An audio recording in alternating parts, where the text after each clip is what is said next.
नमस्कार मित्रों, कैसे हैं आप। तो एसएससी जेईई 2025 को टारगेट करते हुए अपन स्टील स्ट्रक्चर पढ़ रहे थे, जिसमें आज अपन स्टार्ट करेंगे प्लास्टिक एनालिसिस। ठीक है, तो इंट्रोडक्शन देख लेते हैं।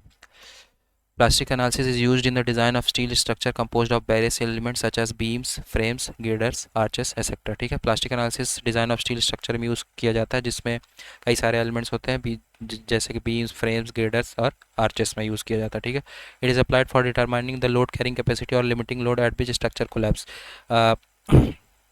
प्लास्टिक एनालिसिस का यूज़ किया जाता है ताकि अपन लोड कैरिंग कैपेसिटी या कि लिमिटिंग लोड डिटरमाइन कर सकें, जिस जिस लिमिटिंग लोड पे स्ट्रक्चर कोलैप्स करेगा। ठीक है, अब प्लास्टिक एनालिसिस के कुछ अजम्पशंस देख लेते हैं। Assumptions in plastic analysis: stress strain curve is idealised bilinear. ठीक है, जो स्ट्रेस स्ट्रेन कर्व होता है उसको बाइलीनियर मानते हैं प्लास्टिक एनालिसिस में।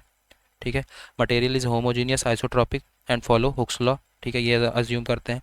Plane section before bending remains plane even after bending. ठीक है, प्लेन सेक्शन जैसे बेंडिंग पे रहे, बेंडिंग के पहले रहेगा, उसी तरह मतलब plane section before bending remains plane after bending. ठीक है, बेंडिंग के पहले प्लेन सेक्शन पर रिमेन प्लेन सेक्शन जैसा रहेगा, वो प्लेन ही रहेगा आफ्टर बेंडिंग। ठीक है, जो सेक्शन है बेंडिंग के पहले प्लेन रहेगा और आप बेंडिंग के बाद भी प्लेन रहेगा, ऐसा एज्यूम करते हैं। ठीक है, उसमें कोई कर्व या कि कोई डिफ्लेक्शन, ठीक है, मतलब कोई डिफॉर्मेशन नहीं आएगा सेक्शन पे। ठीक है, effect of temperature, fatigue, shear and axial force are neglected. ठीक है, प्लास्टिक एनालिसिस में टेम्परेचर का इफेक्ट, फटीग का स्ट्रेस, फटीग का इफेक्ट, शियर का इफेक्ट और एक्सियल फोर्स का इफेक्ट नेग्लेक्ट कर दिया जाता है। ठीक है, the value of upper and lower ultimate stress and the modulus of elasticity is equal in tension and compression. Upper and lower ultimate stress और मॉडुलस ऑफ इलास्टिक टेंशन और compression में equal मानेंगे, मतलब इक्वल एज्यूम करेंगे अपन plastic analysis में। Members cross section is symmetrical about the axis at the right angle to the axis of bending. ठीक है, मेंबर क्रॉस सेक्शन होगा जो है वो सिमेट्रिकल होगा about the axis and at right angle to the axis of bending. ठीक है, अब मेथड ऑफ एनालिसिस देख लेते हैं प्लास्टिक थ्योरी की। ठीक है, method of analysis of plastic theory. सबसे पहले अपर बाउंड थ्योरम, या कि जिसको काइनेमेटिक मेथड भी बोलते हैं। It is based upon mechanism condition. ये मेथड मैकेनिज्म कंडीशन पे बेस्ड है।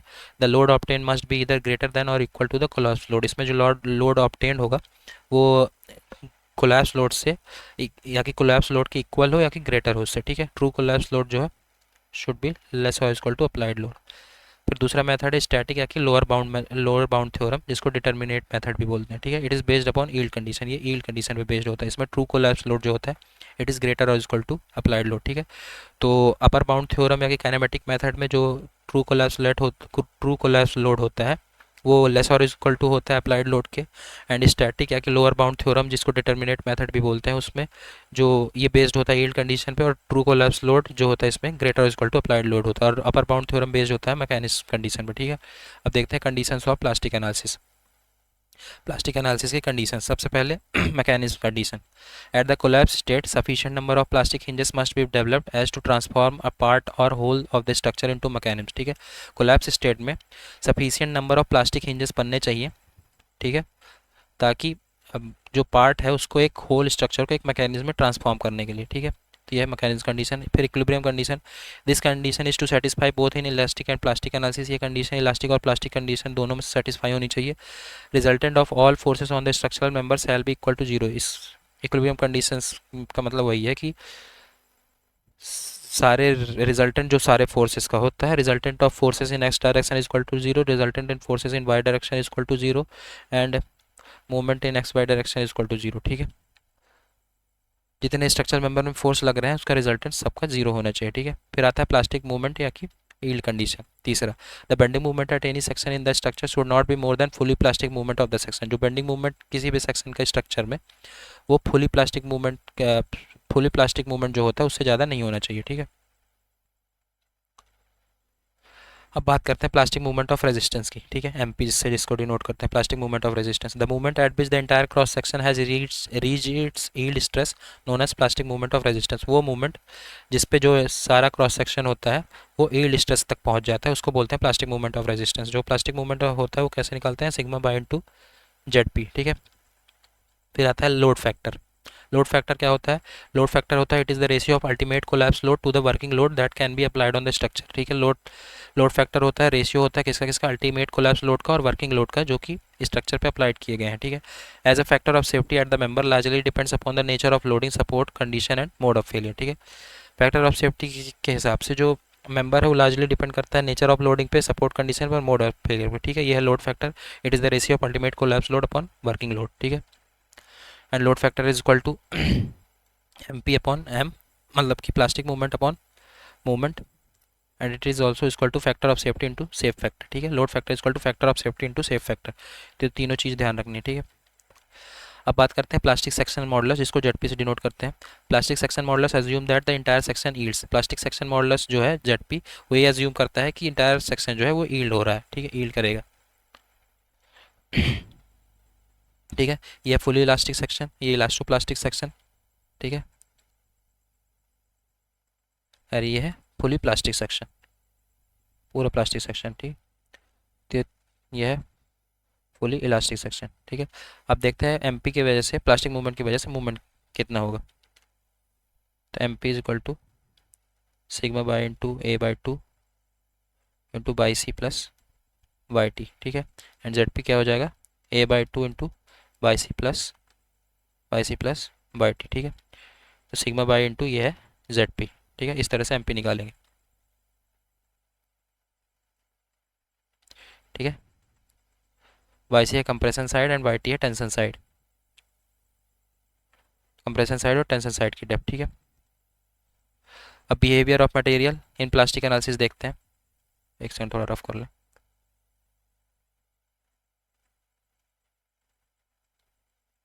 ठीक है। ये परफेक्ट प्लास्टिक कंडीशन है, stress strain perfect plastic condition, ideal elastoplastic condition, linearly elastic full plastic, ठीक है। And it is ideal elastoplastic with linear work hardening, ठीक है। तो इसका ग्राफ ऐसा होगा, ये सारे ग्राफ याद रखना है कि डायरेक्ट पूछ लिया जाता है। यह है पैराबोलिक वर्क हार्डनिंग, ठीक है, दिस, ठीक है। अब बात करते हैं सेफ फैक्टर की, ठीक है। जो लोड फैक्टर होता था वो factor of safety into safe factor होता था, ठीक है। अब बात करते हैं सेफ फैक्टर की। It represent reserve strength beyond yielding, ठीक है। ये रिजर्व स्ट्रेंथ का रिप्रेजेंट करता है, यील्डिंग के बाद जो स्ट्रेंथ रिजर्व रहती है उसको सेफ फैक्टर रिप्रेजेंट करता है, ठीक है। Higher the safe factor more is ductile section that gives a greater deflection at collapse, जितना ज़्यादा सेफ फैक्टर होगा उतना ज़्यादा सेक्शन डक्टाइल होगा, जो कि देगा एक ग्रेटर डिफ्लेक्शन देगा कोलैप्स पे, ठीक है। सेफ फैक्टर क्या होता है, it is ratio of plastic section modulus upon elastic section modulus, मतलब it is ratio of plastic movement upon elastic movement, ठीक है। Safe factor Z P upon Z E, M P upon M E, ठीक है। तो ऐसा निकलेगा safe factor. तो ये sigma by into Z P क्या आ जाएगा, A by two by C plus by T, मतलब जेड पी है ये Z P, and I C by M X ये है जेड ई, ठीक है, इलास्टिक मूवमेंट। अब अलग अलग सेक्शंस के लिए सेफ फैक्टर देख लेते हैं, तो ध्यान रखना चाहिए, रखना है अपने को, क्योंकि डायरेक्ट पूछा जाता है। आई सेक्शन के लिए स्ट्रॉन्ग एक्सिस के अबाउट 1.22 सेफ फैक्टर होता है, वीक एक्सिस के अबाउट 1.55, टी सेक्शन के लिए 1.9 से 1.95, रेक्टेंगुलर स्क्वायर और एस सेक्शन के लिए 1.5, सॉलिड सर्कुलर सेक्शन के लिए 16/3 पाई या कि 1.7, ट्रायंगुलर सेक्शन है अगर वर्टेक्स अपवर्ड है मतलब ऐसा है तो 2.34, और वर्टेक्स डाउनवर्ड है ऐसा है तो 2, ठीक है, safe factor. Hollow circular section के लिए जो सेफ फैक्टर हो क्या कितना होगा 1.7 bracket 1 minus K cube upon 1 minus K four, K क्या है ratio of inner dia to outer dia, ठीक है। तो डी बाई डी का whole cube upon D by D का होल पावर 4, ठीक है। 1.7 1.7 times 1 minus K cube upon 1 minus K power 4, K is ratio of inner dia to outer dia. Diamond section rhombus के लिए, diamond section के rhombus के लिए 2, thin hollow rhombus के लिए 1.5, ठीक है। थिन सर्कुलर रिंग सॉलिड के लिए 1.27, ठीक है। तो ये सब चीज़ अपने को ध्यान रखना है, ये सारे सेफ फैक्टर्स ध्यान होने चाहिए, ठीक है। ये सेफ फैक्टर से याद रखना है, डायरेक्ट पूछ लिया जाता है। अब बात करते हैं फैक्टर ऑफ सेफ्टी की। ब्रिटल मटेरियल के लिए जो फैक्टर ऑफ सेफ्टी होता है ultimate stress upon working stress, ductile material के लिए yield stress upon working stress. Margin factor of safety क्या होता है ये अपन पहले ही पढ़ चुके हैं, मार्जिन फैक्टर ऑफ सेफ्टी होता है फैक्टर ऑफ सेफ्टी -1, ओके। अब बात करते हैं प्लास्टिक हिंज की। प्लास्टिक हिंज क्या है, plastic hinge is a yielding zone in a structural element which generally develops eight the point of maximum bending movement and support, ठीक है। प्लास्टिक हिंज एक यील्डिंग जोन है स्ट्रक्चरल एलिमेंट में जो कि जनरली डेवलप होता है किस पॉइंट पे, मैक्सिमम बेंडिंग मूवमेंट और सपोर्ट पे, ठीक है, जहाँ पे मैक्सिमम बेंडिंग मूवमेंट हो और सपोर्ट पे, ठीक है। Plastic hinge is formed at the maximum stress location, जहाँ पे बहुत ज़्यादा स्ट्रेस्ड लोकेशन होती है वहाँ पे प्लास्टिक हिंज का फॉर्मेशन होता है। When the elastoplastic capacity of the material exhausted then the section become fully plastic, जब इलास्टोप्लास्टिक कैपेसिटी मटेरियल के एग्जॉस्ट हो जाती है तब सेक्शन फुली प्लास्टिक बन जाता है। ठीक है। तो ये जो जैसे सिंपली सपोर्टेड बीम है और इसमें डब्लू एक पॉइंट लोड लगा है, तो इसमें जो प्लास्टिक हिंज बनेगा, यहाँ पे एक प्लास्टिक हिंज बनेगा और ये यहाँ पे जो हिंज बनेगा वो रियल हिंज है। ठीक है। इसकी वजह से, लोड की वजह से प्लास्टिक हिंज बनेगा। अब देख लेते हैं मैकेनिज्म कितने तरह के होते हैं, type of mechanism.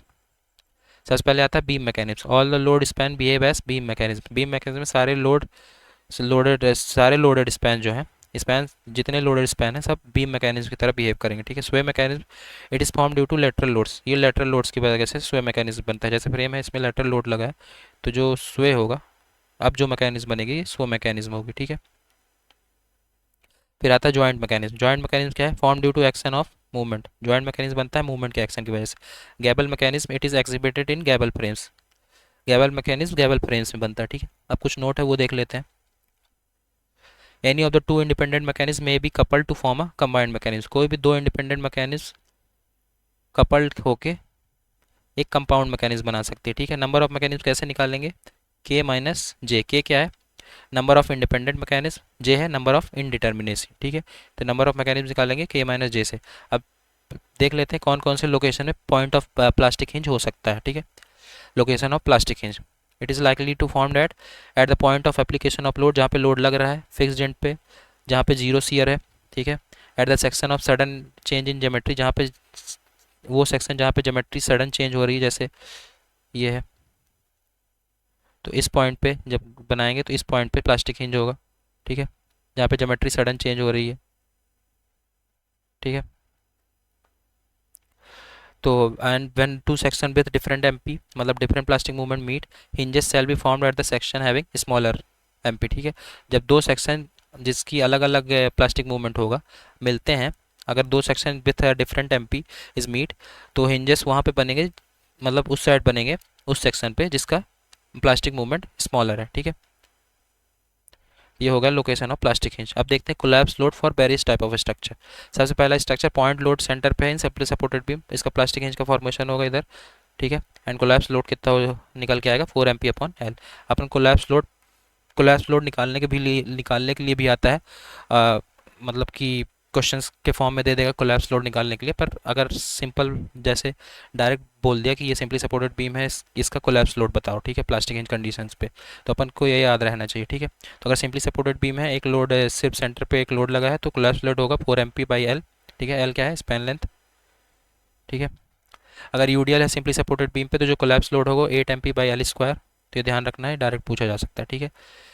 Eccentric load propped cantilever पे लगा है। ठीक है। प्रॉप्ड कैंटिलीवर है और एक लोड भी लगा है यहाँ पे, तो इसका 6 MP/L होगा कोलैप्स लोड। ठीक है। यूडीएल है at propped cantilever beam. Propped cantilever beam में, प्रॉप्ड कैंटिलीवर बीम है, इसमें एक यूडीएल लगा है, तो इसका जो कोलैप्स लोड क्या होगा? वो 11.65 MP/L²। ये याद रखना है। ठीक है, सारी चीज़ें। And point load at centre of fix beam है दोनों साइड से, एंड सेंटर पे पॉइंट लोड लगा है। ठीक है। तो इसका क्या होगा? 8 MP/L। ठीक है। यूडीएल है ओवर फिक्स बीम, यूडीएल लगा है, कितना होगा? 16 MP/L²। ठीक है। एंड पॉइंट लोड है variable section of fix beam पे, सेक्शन वेरिएबल सेक्शन है और फिक्स बीम है, और इधर पॉइंट लोड लगा है। ठीक है। तो यहाँ पे जो कोलैप्स लोड कितना होगा? 15 MP/L। एक सेकेंड, कोलैप्स लोड कितना हो जाएगा? 15 MP/L। ठीक है। पॉइंट लोड है at variable section of cantilever. ठीक है। वेरिएबल सेक्शन है लेकिन फिक्स नहीं है, कैंटिलीवर है। ओके। और पॉइंट लोड इधर लगा है, तो इस पर जो कोलैप्स लोड बनेगा वो 2 MP/L बनेगा। ठीक है। तो यहाँ पे अपना प्लास्टिक एनालिसिस कंप्लीट होता है। एक बार ये सारे लोड्स फिर से देख लेते हैं। Point load simply supported beam में 4 MP/L, UDL simply supported beam में 8 MP/L²। एसेंट्रिक लोड एक प्रॉप्ड कैंटिलीवर में एक लोड लगा है बीच पे। ठीक है। तो 6 MP/L। यूडीएल है प्रॉप्ड कैंटिलीवर में, तो 11.65 MP/L। ठीक है। और पॉइंट लोड है सेंटर इन फिक्स बीम के में पॉइंट लोड है सेंटर पे तो 8 M P by L. UDL है फिक्स बीम पे तो 60 M P by L square, 16 M P by L square. Point load है वेरिएबल सेक्शन की फिक्स बीम पे पॉइंट लोड है 15 M P by L. Variable section की cantilever beam पे point load है तो 2 एम पी बाई एल। ठीक है, तो ये अपने को ध्यान रखना है। तो यहाँ पे अपना प्लास्टिक एनालिसिस कंप्लीट होता है और इसी के साथ स्टील स्ट्रक्चर कंप्लीट होता है। Okay, so thank you so much.